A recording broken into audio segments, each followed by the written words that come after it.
기도하겠습니다. 하나님 감사합니다. 한 해 동안도 각자의 자리에서 수고하고 또 예배했던 모든 성도들을 축복하여 주시고 올해 마지막 예배 가운데에도 한량없는 주님의 은혜를 더하여 주시옵소서. 날이 갈수록 주의 빛 가운데 우리의 죄인된 실존의 모습은 드러나게 하시고, 그러나 그것이 절망하지 않는 이유는 하늘의 은혜로 우리를 덮으시기 때문입니다.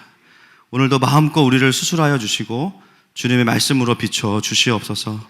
예수님의 이름으로 기도합니다. 아멘. 오늘은 창세기 강의 22번째 시간입니다. 창세기 강의 주제가 제가 처음 시작할 때 말씀드렸는데요, 킹덤 비기닝입니다. 하나님 나라. 하나님의 나라가 무엇인지를 우리가 창세기 강의를 통해서 일반적인 강해 설교가 아니라 이제 어떤 주제가 나오면 또 성경 전체를 관통하면서 그 주제에 대해서 함께 확인하고 있습니다. 여러분, 성경을 보시다 보면요, 하나님 나라도 보이지만 사실 우리가 왜 읽어야 하지? 라고 느끼는 본문들이 많이 있죠. 대표적인 본문이 레위기 이런 본문입니다.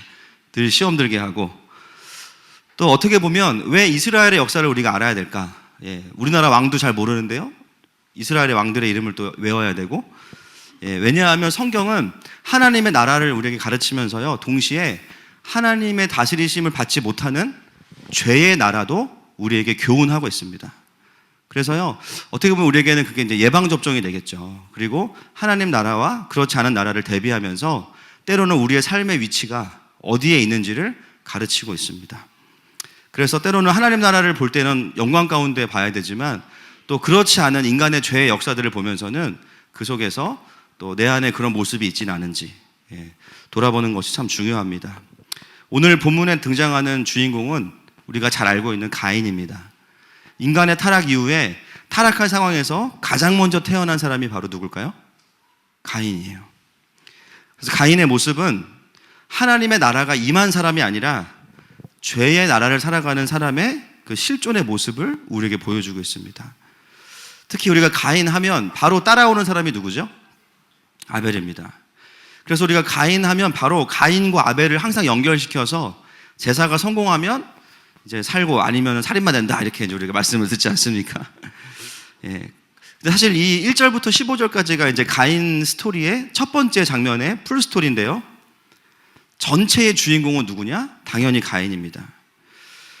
그래서 오늘 설교의 제목은요, 가인의 기복적 징계입니다. 아담과 하와에게는 어떤 징계였습니까? 회복적 징계. 가인은 기복적 징계. 잊지 않으시겠죠? 회복적, 기복적. 가인에게는 동일한 징계가요, 회복적 징계로 풀어지지 않고 기복적 징계로 풀어져요. 하나님이 다른 징계를 주셔서 그런 것이 아니라 그 징계를 바라보는 사람의 중심과 태도에 따라서 아담과 하와는요, 그 속에서 하나님의 은혜를 발견합니다. 그러나 가인은 그것을 기복적 징계로 바라보게 돼요. 기복적 징계라는 것은 뭐냐면 하나님 중심이 아니라 내 중심으로 그것을 해석하기 시작하는 거죠. 이것을 아는 것이 왜 중요하냐면요, 오늘 이제 보게 되고요, 그 다음에 다음 주는 제가 신년 설교이기 때문에 비전 설교를 하고, 그 다음 주에 이제 애녹성에 대해서 볼 텐데, 제가 미리 말씀드릴게요. 오늘 설교랑 다다음 주 설교는 사단이 엄청 싫어할 겁니다. 그래서 혹시 제가 안 보이면 원고를 미리 제가 드릴 테니까, 사단이 저를 어떻게 한 거거든요. 제가 지금 미리 말씀드리겠습니다. 그래서 누가 좀 대신 읽어주시면 됩니다. 워낙 이게 사단의 나라에 치명적이기 때문에, 그래서 미리 하여튼 말씀을 드리겠습니다. 오늘 이제 가인에 대해서 우리가 보고요, 이 가인이 무엇을 세우냐면 애녹성을 세워요. 아시죠? 애녹성. 그리고 나서 가인의 후손들이 잠깐 나오고 창세기 4장에서 가인의 이야기는 끝나요. 그리고 다시는 나오지 않습니다. 이게 무엇을 의미할까요? 가인의 인생은요, 하나님 나라에서 제외가 됐어요. 정말 중요한 부분입니다. 그럼 우리가 가인과 애녹성의 이야기를 통해서 어떤 내용을 읽어내야 되냐면요, 왜 가인과 그의 자녀들은 하나님 나라에서 배제가 됐을까? 창세기는 우리에게 그것을 교훈하고 싶어 하는 것이죠. 당연히 그런 관점으로 가인의 이야기와 애녹성의 이야기를 우리가 읽어가야 되는 것입니다. 성경은 특별히 가인의 어떤 행위보다는요, 그의 중심에 대한 것들을 우리에게 굉장히 많이 부각시켜주고 있습니다. 가인의 태도에 대한 이야기를 많이 하고 있죠. 그래서 오늘 본문의 메시지를 통해서 가인에 대한 부분들을 계속 좀 보기 원합니다. 4장 2절 말씀 같이 보겠습니다. 4장 2절 시작. 그가 또 가인의 아우 아벨을 낳았는데 아벨은 양치는 자였고 가인은 농사하는 자였더라. 여기서 보면 아벨을 소개할 때 독특한 표현이 보이시죠? 가인의 아우라고 합니다. 저도 제 아들을 소개할 때 첫째 아들 차원율, 둘째 아들 차서율 이렇게 말하지 둘째를 첫째의 동생 이렇게 말하진 않거든요. 오늘 창세기 본문은 굉장히 특이하게 표현하는 게 뭐냐면 아벨을 소개하면서 가인의 아우라고 소개해요. 여러분 이것이 어떤 의미일까요? 원래 가인과 아벨의 관계는요 서로 돌보고 사랑해야 되는 관계예요. 맞습니까 여러분? 근데 그게 바로 다다음 구절에 넘어가면요 가인이 아벨을 죽이고 그 소개한 것을 오히려 역행하는 모습을 보여주게 됩니다. 창세기에 기록된 첫 번째 죽음이 자연사가 아니라 형제에 의한 타살이에요. 살인인 것도 충격적이지만 이 살인의 과정 속에서 하나님의 통치가 아니라 죄의 통치를 받는 가인의 태도를 우리에게 보여주고 있습니다. 3절부터 5절까지 한번 보겠습니다. 시작. 세월이 지난 후에 가인은 땅의 소산으로 제물을 삼아 여호와께 드렸고 아벨은 자기도 양의 첫 새끼와 그 기름으로 드렸더니 여호와께서 아벨과 그의 제물은 받으셨으나 가인과 그의 제물은 받지 아니하신지라. 가인이 몹시 분하여 안색이 변하니. 가인은 농사하는 자였기 때문에 땅의 소산으로 제사를 드리죠. 아벨은 양으로 제사를 드립니다. 여기까지는 문제가 없어요. 결과가 어떻습니까? 하나님께서 누구의 제사를 받으셨죠? 아벨의 제사를 받으시고 가인의 제사는 받지 않으세요. 왜 안 받으셨습니까? 재물의 문제라기보다는 사람의 문제죠. 아벨과 그의 제사는 받으시고 가인과 그의 제사는 안 받으세요. 지난주도 이야기했지만 아벨은 자신의 직업상 양의 가죽으로 다른 사람의 수치를 가리는 일을 해야 돼요. 양고기를 먹으려고 만드는 것이 아니죠. 그러면서 자연스럽게 대속이나 구원에 관한 개념들이 아벨 안에는 있었습니다. 예배, 제사 안에는요 구원에 관한 개념이 있어요. 그러나 사실 가인도 본인이 마음만 건강했다면 충분히 자기가 농사를 짓는 과정에서 회복적 징계를 누렸다면 은혜의 개념을 발견할 수 있어요. 엉겅퀴와 가시가 고되긴 하지만 그것을 통해서 자신들의 삶을 공급하시는 하나님을 경험할 수 있어요. 그런데 오늘 이 제사의 결과가 가르쳐주는 것은 뭐냐면 가인은 그것을 회복적 징계로 누리지 못하고 기복적 징계로 누렸다는 것이죠. 내 중심적으로 누렸다는 거예요. 내가 힘들면 그건 악한 거야. 내가 편하면 그건 좋은 거야. 이게 기복이에요. 그래서 우리가 기복신앙 늘 말씀드리지만 하나님이 나한테 잘해주면 좋으신 하나님, 그렇죠? You are good, 그렇죠? 좋으신 하나님. 호흡이 있는 모든 만물. 이른 아침에도 호흡이 딸려. 근데도 막 찬양해야 돼. 조금 삶에 어려움이 있으면 하나님 나쁜 분이야. 그러면서 내가 그동안 해드린 게 얼만데 이러면서 막 명세서 다 가지고 오고 막. 그러니까 기복신앙의 특징은 기복이 심해요. 그죠? 좋은 일 있으면 올라갔다가 나쁜 일 있으면 내려갔다가 쭉 가지 않습니다. 가인의 중심은요 그런 기복적 징계에 대한 마음이 있던 거예요. 여러분 가인이 어떤 마음을 가지고 농사를 지었겠습니까? 왜 우리 부모님이 죄를 지었는데 내가 이렇게 힘들게 농사를 지어야 되지? 농기구도 하나도 없고 내가 선악과를 먹었나? 나는 심지어 태어날 때 부모를 결정할 수가 없었어.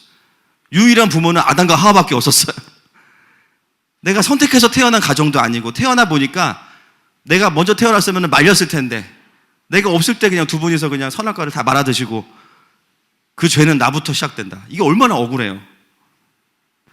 그 원망이 결국 누구에게도 갔을까요? 하나님께도 가죠. 가인은 자신이 지금 살아가는 것 자체가 은혜인데 은혜로 깨닫지 못합니다. 그의 이름 여호와로 말미암아 등남하였도다. 죽음의 고통 가운데 생명으로 태어난 것이 하나님의 은혜입니다. 할렐루야.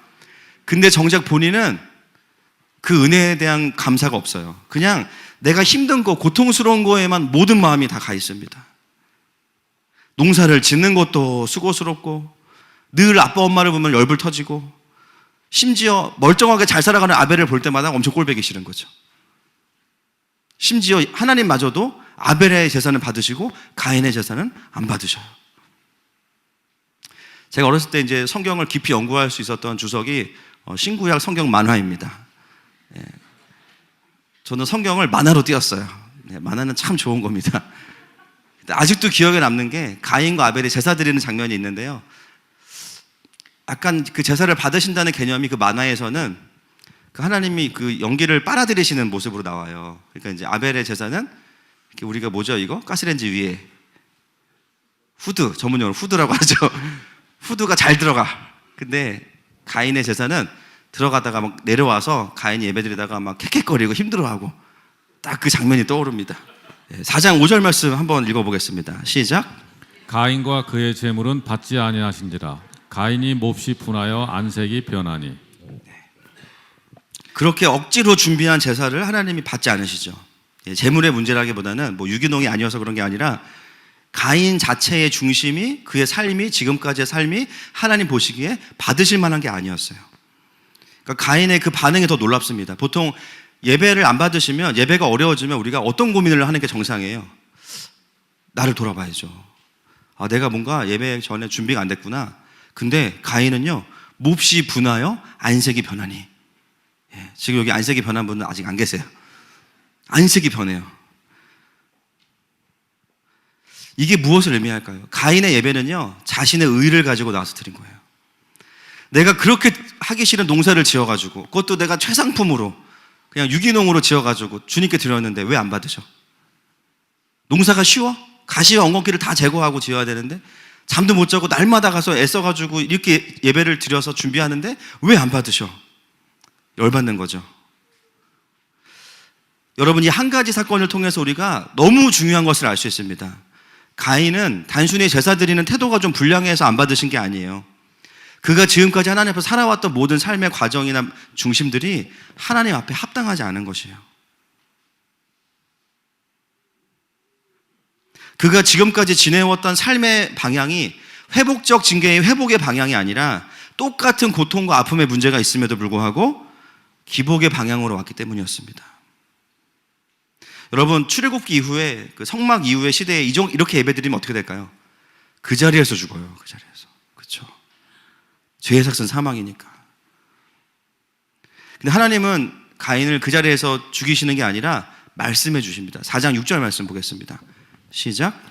여호와께서 가인에게 이르시되 내가 분하여 함은 어찌 됨이며 안색이 변함은 어찌 됨이냐.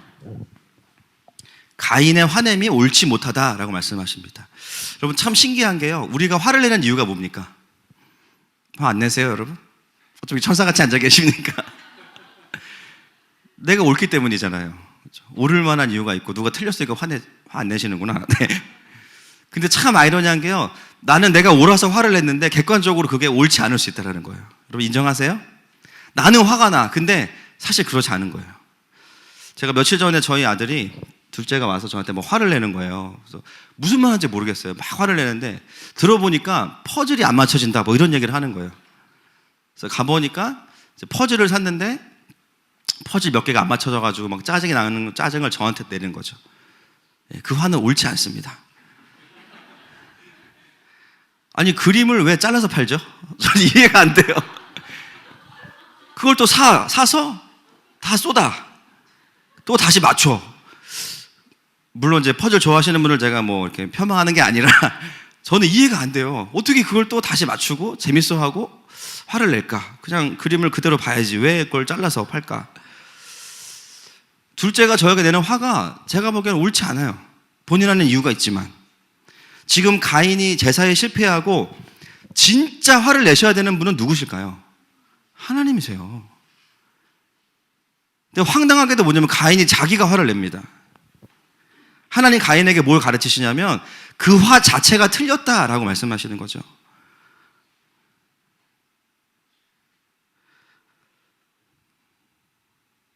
(4장 7절) 말씀 보겠습니다. 그리고 또 말씀하시는 말씀 시작. 내가 선을 행하면 어찌 낯을 들지 못하겠느냐. 선을 행하지 아니하면 죄가 문에 엎드려 있느니라. 죄가 너를 원하나 너는 죄를 다스릴지니라.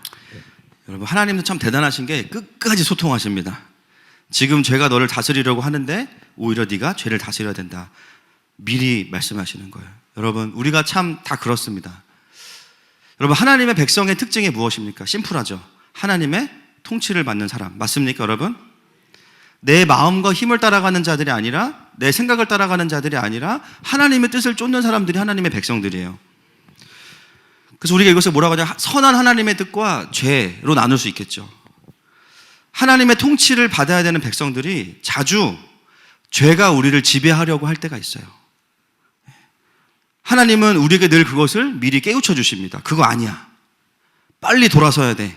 마음을 새롭게 하라. 그런데 우리 안의 죄성은요, 어떤 습관을 가지고 있냐면 하나님의 통치를 거부하고자 하는 마음들이 있어요. 알아도 하기 싫을 때가 있고요. 그리고 죄의 지배를 받으려는 강한 죄성을 가지고 있기 때문에 이 아주 긴장 속에 살아가고 있습니다.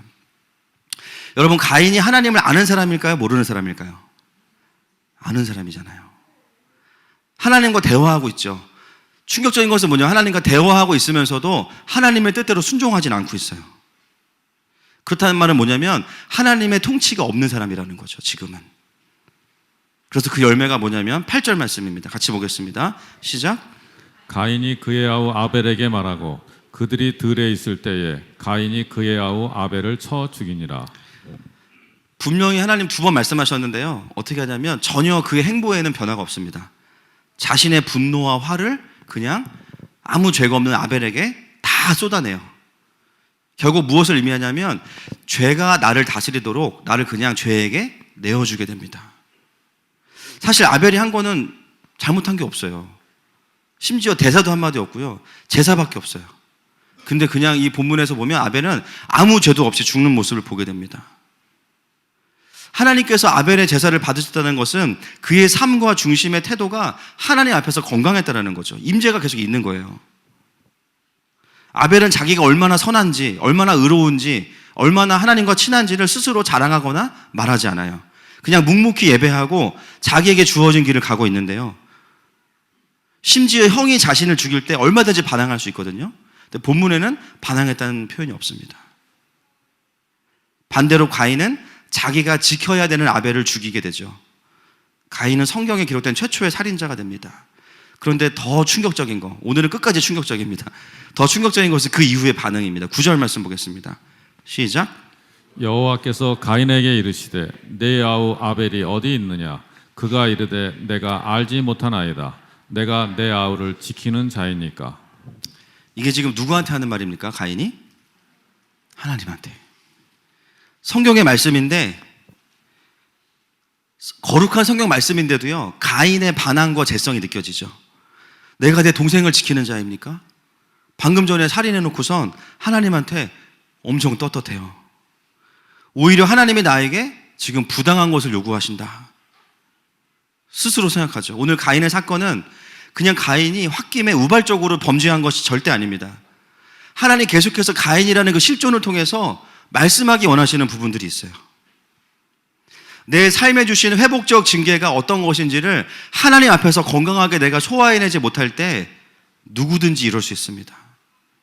사실은 하나님 때문이 아니라 오늘 본문에 등장하진 않지만 계속해서 가인의 마음 가운데 거짓 메시지를 심어놓는 존재가 있습니다. 누구일까요? 원수 마귀 사단이겠죠. 저는 그 부분을 오늘 나누려고 하는 것입니다. 그래서 하나님 말씀하시는 거예요. 지금 죄가 너를 다스리려고 기다리고 있어. 네 옆에 봐봐. 엎드려 있지. 너가 죄를 다스려야 돼. 그렇지 않으면 죄가 너를 다스릴 거야. 죄의 다스림을 받기 시작하면요, 신기하게도 하나님 말씀이 들리거든요. 근데요, 죄에 잡혀버리면요, 다시 그거 자유로워지는 것이 쉽지 않습니다. 결국 가인은 하나님의 말씀을 선택하지 않아요. 그래서 11절에 보면 하나님이 아담에게 주셨던 징계를 조금 더 강화해서 가인에게 주십니다. 11절 말씀 보겠습니다. 시작.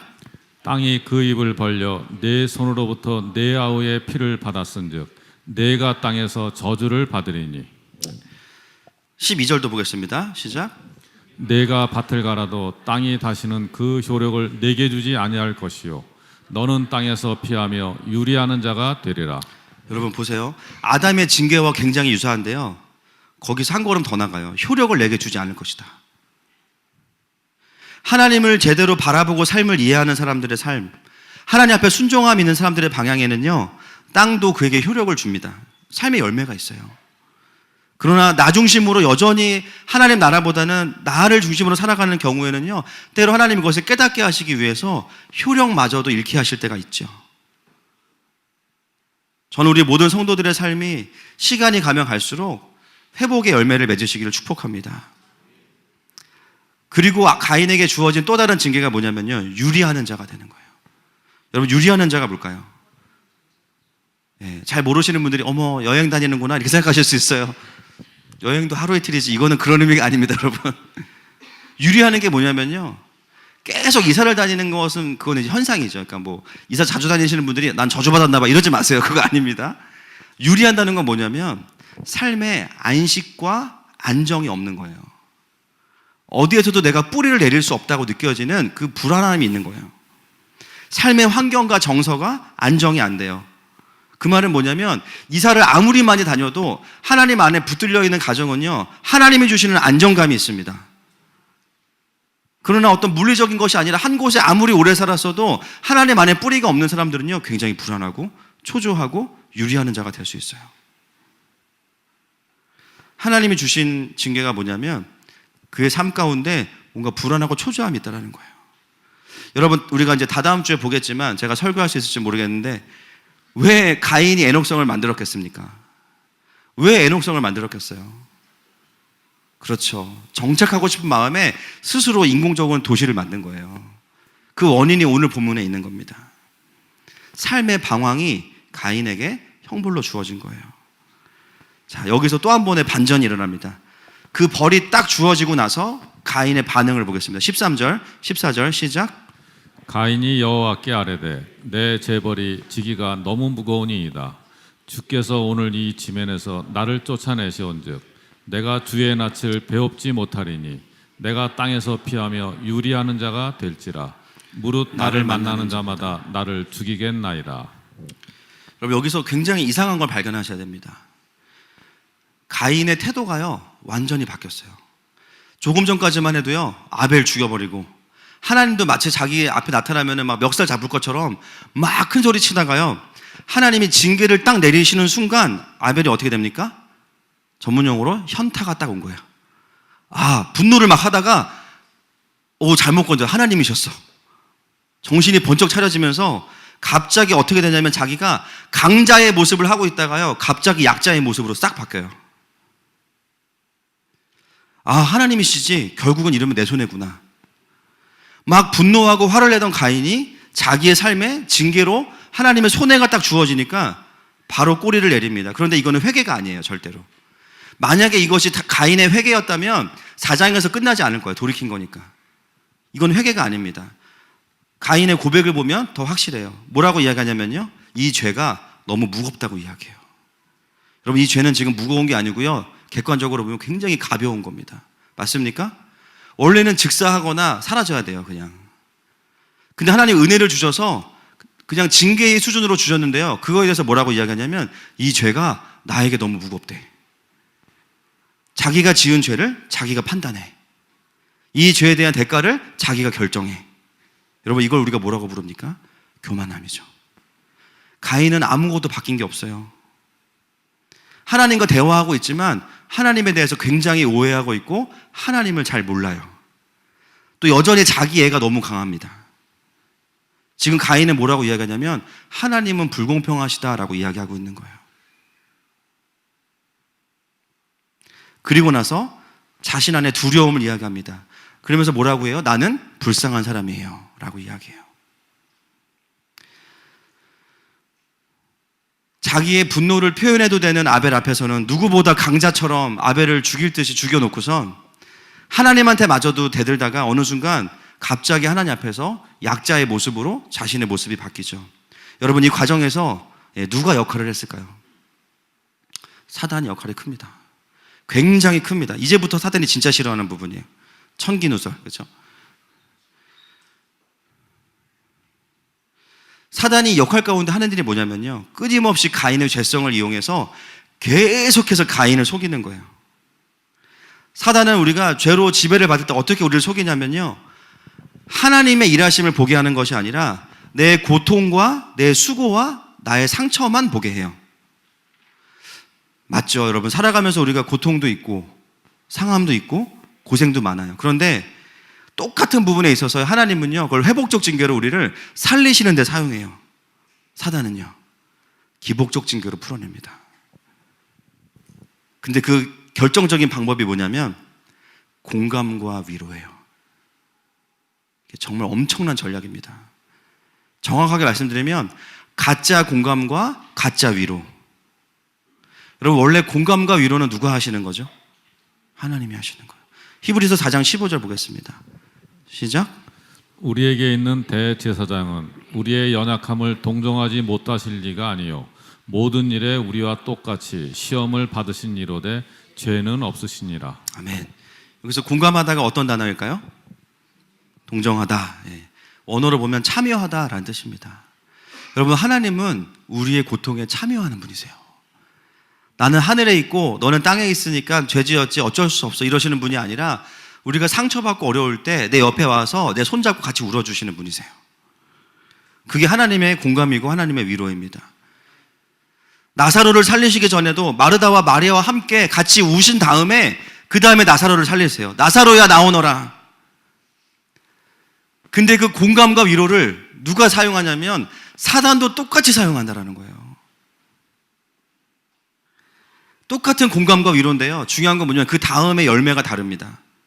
하나님의 공감은 우리를 안아주시고 우리를 살려주세요. 우리를 아버지 품으로 안고 가시는 공감이 하나님의 공감이에요. 그러나 사단은요, 똑같이 공감하는 것 같아도요, 그것을 악하게 사용합니다. 어떻게 사용하냐면 공감하는 것처럼 하면서 내 고통에 나를 더 묶어둡니다. 너 그렇게 힘들었지? 너 그렇게 상처받았지? 너 인생이 가장 고통스럽지? 다 맞는 말이야. 근데 거기서 끝나요. 그 사람을 그냥 그 상처에 계속 묶어둬요. 나는 상처받은 사람이야. 나는 고통받은 사람이야. 나는 외로운 사람이야. 나는 우울한 사람이야. 그 다음에 반드시 물어보는 게 있습니다. 그 고통은 누구 때문이야? 그 사람 책임이야. 그리고 그 궁극적인 책임자는 하나님이야. 공감과 위로가 있는 것 같은데요, 우리를 회복시키는 게 아니라 분노하게 하고 복수하게 하고 책임을 묻게 만들어요. 이것이 사단이 하는 가짜 공감의 열매입니다. 결국 어떤 열매를 맺냐면요, 아무 잘못이 없는 아벨이 죽고요, 하나님을 향해서 삿대질을 합니다. 무서운 사실은 내가 아벨을 죽이고 있다는 생각을 스스로 못해요. 내 분노와 내 고통에 잡혀있기 때문에 정당하다고 생각해요. 그래서 내가 지금 얼마나 많은 사람들을 죽이고 있는지를 몰라요. 그렇게 해서 많은 사람들을 죽이고 상처 주고 나서 어떤 일이 벌어지냐면 죄의 대가는 반드시 돌아오거든요. 여러분, 가인이 아벨을 죽이고 나서 어떤 두려움이 그에게 들어옵니까? 누가 나를 죽일 게 두렵대요. 그게 그의 삶의 열매인 거예요. 그냥 그 죄의 대가가 나에게 돌아올 때 사단이 두 번째 거짓말을 합니다. 이 죄는 가혹한 거야, 너한테. 너무 듣기 좋아. 너무 무거운 거야. 너는 그렇게 잘못한 게 없어. 그러면서 갑자기 나를 약자로 만들어요. 두려움 뒤에, 상처 뒤로 나를 데리고 갑니다. 그럼 나 스스로를 불쌍하게 여기게 만들어요. 여러분, 이게 어떤 구조입니까? 상처는 내가 주변 사람들한테 다 주게 만들고요, 막상 그들이 나에게 뭔가 요구할 때는 나는 불쌍한 사람이야, 이렇게 하게 되는 거예요. 굉장히 외로워지게 만들죠. 이게 사단이 주는 왜곡입니다. 진짜 무서운 겁니다. 사단은 지금 가인의 마음을 계속 이렇게 만들어가고 있어요. 완전히 고립시키고 외롭게 하고 하나님으로부터도 독립시키고 있어요. 자기 연민에 빠지게 만듭니다. 자기가 사람들에게 상처 주고 자신은 스스로 불쌍한 사람이라고 생각하게 만들어요. 주변 사람들은 이해할 수 없죠. 야, 너가 상처를 더 많이 줬는데 어떻게 스스로는 불쌍하다고 여기고? 그럴 수 있을까? 그럴 수 있어요. 깊은 외로움으로 데려갈 수 있습니다. 하나님에 대해서, 사랑하는 가족들에 대해서, 내가 사랑하는 형제와 자매들에 대해서 그렇게 느끼게 만들죠. 하나님의 낯을 피하게 만듭니다.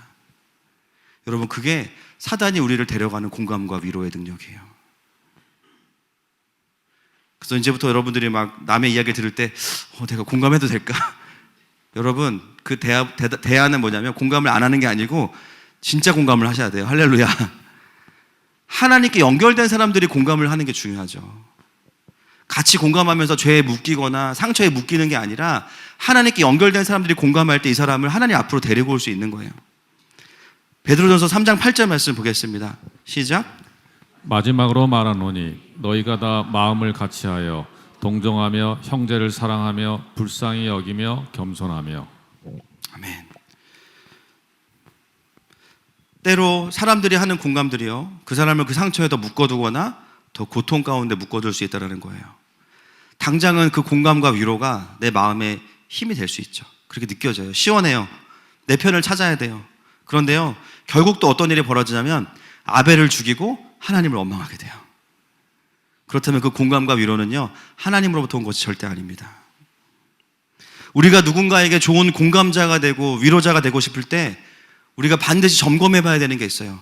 내가 하나님과 연결되어 있나 지금? 나와 연결되는 자들이 하나님의 생명을 누릴 수 있도록 내가 통로가 되고 있나? 그것을 점검하는 게 훨씬 더 중요한 것입니다.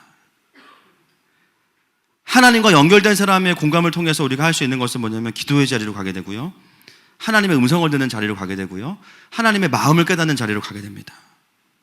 그러나 그렇지 않으면 죄와 쓴 상처에 그냥 함께 묶여버리게 될 뿐인 것이죠. 가인을 객관적으로 보세요. 가인 상처 준 사람 아무도 없어요, 이 본문에서. 근데 가인이 다 죽이려고 그래요. 그리고 본인 스스로 어떤 메시지를 갖게 만드냐면 내가 상처받았고 하나님은 너무한다, 멀쩡한 아벨이 문제다. 이것이 가인이 가지고 있었던, 원수가 주었던 메시지입니다. 심지어 하나님도 가인이 죄짓지 않도록 계속 말씀하세요. 그거 아니다. 이렇게 하나님이 간섭한 사람이 몇 명이나 있을까? 가인을 향한 하나님의 사랑은 엄청납니다.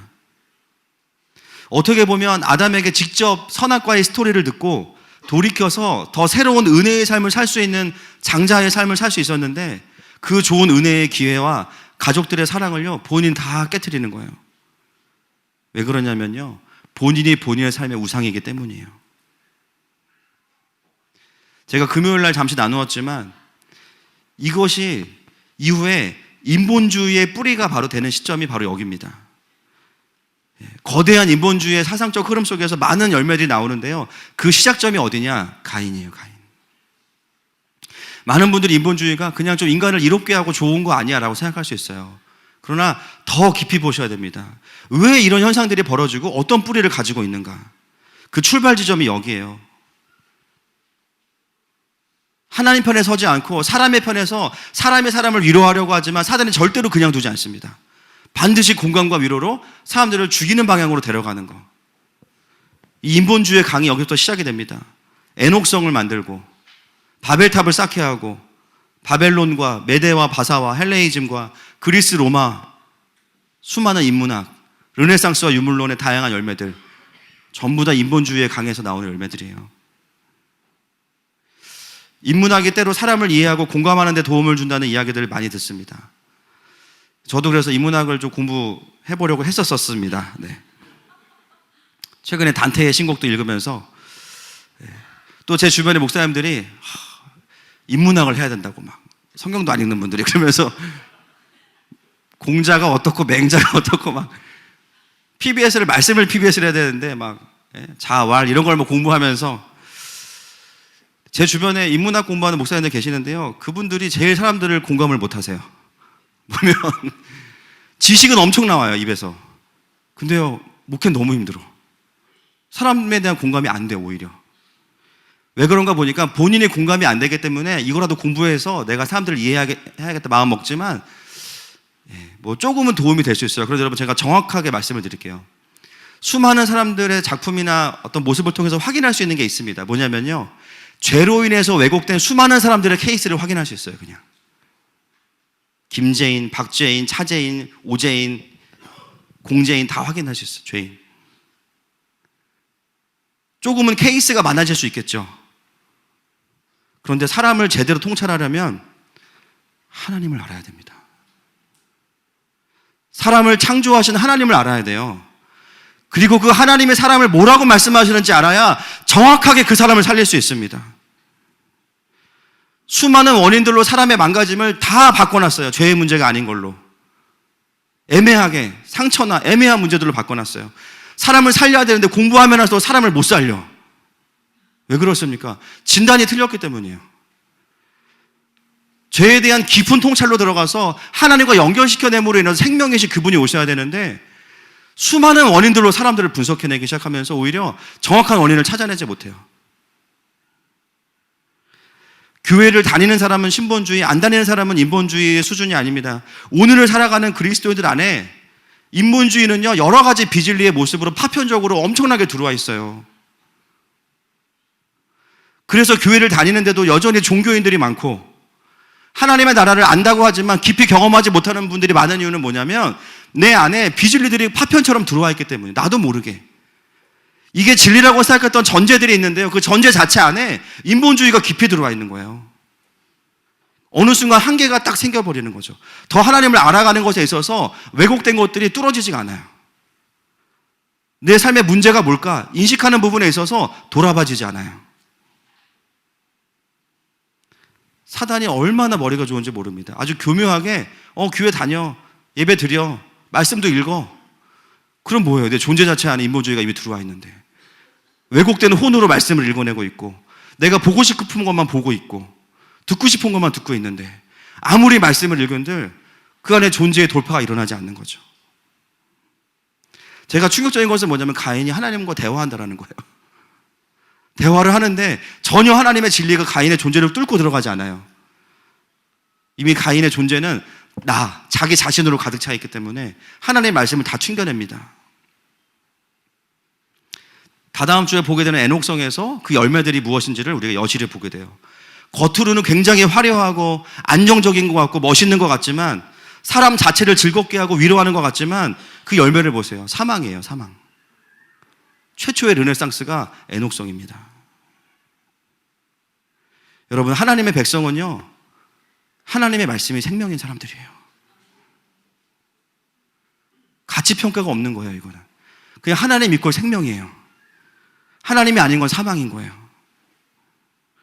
하나님의 편에 서는 사람들의 특징, 관심, 지금 하나님의 마음이 뭐냐, 하나님이 지금 하시고 계신 일이 무엇이냐, 나한테 관심을 두기보다는 하나님의 일들을 보면서 따라가는 사람들이 하나님의 백성들의 가장 큰 특징입니다. 뭐 삶이 안정되고 고통과 아픔이 없어서가 아니에요. 우리는요, 오늘도 상처받을 거고 내일도 상처받을 거고요, 내일 모레도 상처받을 거예요. 맞습니까? 상처가 없기 때문이 아니에요. 절대로 문제가 해결됐기 때문이 아닙니다. 그냥 하나님의 백성이니까 하나님 따라가다 보면 사는 거예요. 많은 사람들이 하나님의 나라를 추구한다고 하지만 때로 우리의 삶들이요, 하나님의 통치 아래 있지 않을 때 어떤 일이 벌어지냐면 하나님의 편이냐 아니냐를 고민하기보다는 누가 내 편이냐를 고민하기 시작해요. 누가 좀 나 알아줄까? 누가 내 편에 서줄까? 인본주의는 단순한 철학이나 사상의 흐름이 아닙니다. 하나님이 아닌 다른 것으로 사람을 위로하고 공감하려는 그 어떤 것이에요. 그 공감과 위로가 지금은 나에게 위로가 되는 것 같지만 더 깊은 죄성으로 나를 묶어둬요. 하나님의 일하심을 보면서 그 자리로 갈 수 없게 만들어요. 무심코 속게 만듭니다. 여러분, 진짜 우리를 살리시는 분은 하나님 아버지밖에 없으세요.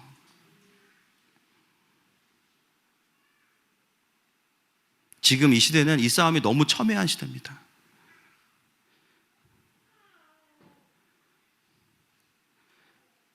그렇게 두려워한다고 말하는 가인에게 더 이해할 수 없는 하나님의 일하심이 15절입니다. 같이 읽겠습니다. 시작. 여호와께서 그에게 이르시되 그렇지 아니하다. 가인을 죽이는 자는 벌을 7배나 받으리라 하시고 가인에게 표를 주사 그를 만나는 모든 사람에게서 죽임을 면하게 하시니라. 아멘. 두려워하는 가인에게 너의 죄의 대가다라고 하시지 않으시고요, 하나님 끝까지 포기하지 않으시죠. 표를 주십니다. 이 표가 뭔지는 제가 다음에 한번 확인해 드리겠습니다. 저도 확인을 못 해가지고 아직. 결국 이 표는 뭐예요? 하나님의 보호하심이죠. 그 하나님 또 속아주시고 내가 너와 함께 할게, 보호할게 말씀하시는데요, 결국 가인은요 아무것도 바꾸지 않아요. 하나님의 표를 받았으면 애녹성을 안 지어야죠.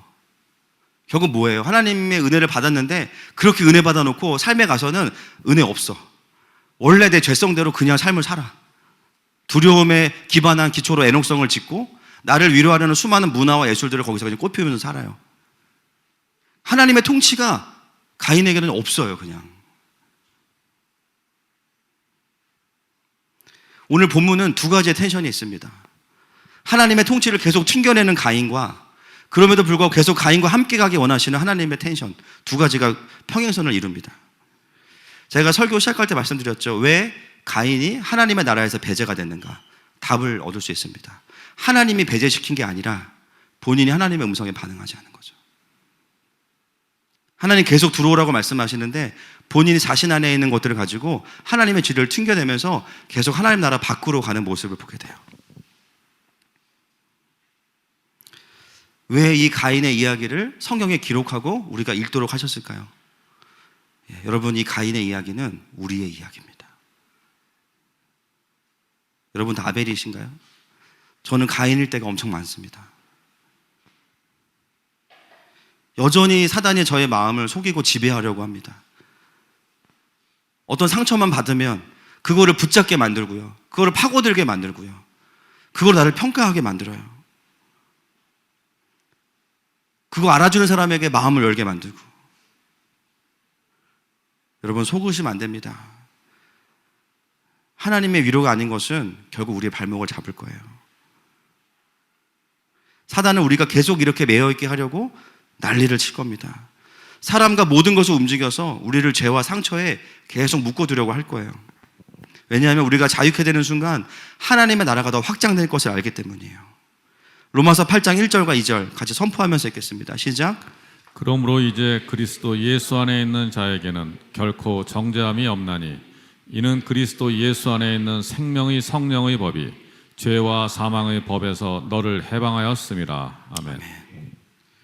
이미 그분이 승리하셨습니다. 여러분, 우리는요 상처가 많은 사람이 아니에요. 또 받을 수 있죠. 그러나 상처를 받았던 사람이에요. 아멘이십니까? 우리는 하나님의 존귀한 아들입니다. 하나님의 사랑받는 딸입니다. 내가 이전에 어떤 일을 당했건 어떤 사건이 있었건 물론 그것이 고통 가운데 있지만 그것이 우리의 존재를 결정할 수 없어요. 여러분, 우리는 불쌍한 사람이 아닙니다. 맞습니까? 물론 거울 볼 때 그렇게 속을 때가 있죠. 거울 볼 때마다. 대적하십시오. 그거는 아니에요. 우리 시력이 안 좋아진 거예요. 우리는요 불쌍했던 사람이에요. 불쌍한 사람이 아니라고요. 하나님은 우리의 인생에 충분한 위로자가 되십니다. 여러분, 신앙생활은 끊임없이 영적인 싸움을 해야 돼요. 나의 존재를 향해서 끊임없이 말하는 그 뱀의 음성이 있거든요. 그걸 계속 쳐내셔야 됩니다. 한 번 이겼다고 되는 게 아니에요. 적어도 우리가 사단의 괴계를 알면 이전처럼 당하진 않겠죠. 내 삶을 더 외롭게, 주변 사람들 상처 주고 나는 불쌍하다고 여기면서 더 외로워지는 삶으로 가진 않을 거예요, 이제. 여러분, 이 전쟁은요 이미 십자가에서 끝났습니다. 우리의 싸움은 복음을 적용하는 싸움이에요. 때로는 우울함이 너무 커서 우울증이 올 수도 있어요. 여러분, 괜찮아요. 우울증도 그냥 아픈 거예요. 내 마음이 내 생각만큼 안 따라올 수도 있어요. 저도 우울해서 잠 못 잘 때 많고요. 또 하나님도 모르시는 완벽주의가 너무 심합니다. 우울증 약 드셔도 돼요. 상담도 받으세요. 중요한 건 뭐냐면요, 그리고 하나님 아버지 앞으로 오세요. 혈루병 앓는 여인이 주님의 옷자락을 만지면서 기대했던 그 마음을 우리가 받을 수 있기를 소망합니다. 내일 저희 큰아들 생일인데 저희 큰아들이요 한 6일 전부터 갑자기 너무 너그러워졌어요. 아이가 원래도 그랬지만 아침에 일어나면 저를 더 따뜻하게 안아주고 격려해주고 그러면서 엄마한테 이제 며칠 남았다고 계속 얘기하는데 그날이 가까우면 가까울수록 더 밝아지고, 오늘 저를 딱 만났는데 자기가 먹던 떡을 절 주더라고요. 아빠, 떡이라도 좀 드세요 이러면서. 얘가 너무 생일을 기대하니까 제가 어떤 마음이 드냐면요, 내가 생일 준비를 잘했나? 이런 생각이 드는 거예요. 아니 그 기대감이 막 계속 올라가니까 아내가 뭘 준비했는지 확인하게 되고 더 그 기대감에 반응해야겠다는 생각이 드는 거예요. 제가 오늘 그 얘기를 딱 듣는 순간 어떤 마음이 들었냐면, 여러분 우리가 하나님을 기대할 때 여러분 하나님 어떤 마음이실까요? 우리가 예배를 기대할 때 하나님 어떤 마음이실까요? 물론 차 목사는 부담되겠죠. 그러나 하나님은 그러시지 않으세요. 오늘 내가 예배에 어떤 은혜를 주려고 딱 계획하고 계셨다가요, 예배를 너무 기대해 사람들이. 그러면 하나님이 얹어. 할렐루야. 그게 하나님의 마음이죠. 여러분, 왜 어떤 사람은 가인처럼 뭐만 하려 그러면 하나님이 야 그거 아니야, 그거 아니야, 돌이켜 스탑, 브레이크, 이거를 하는 사람이 있고요. 어떤 사람은요, 하나님을 굉장히 기대하기 때문에 점점 더 하나님의 마음 안으로 들어와서 하나님 더 알고 싶어요. 하나님 이 세상에 대해서 더 가르쳐 주세요. 하나님 일하시는 포인트가 어디예요? 어떤 사람에게는 브레이크의 메시지가 계속 가지만 어떤 사람에게는 계속 하나님의 마음이 풀어지는 사람이 있어요. 저는 우리 모두가 하나님을 기대하는 사람 되기를 축복합니다. 시간에 함께 우리 좀 주님 앞에 나아갔으면 좋겠습니다.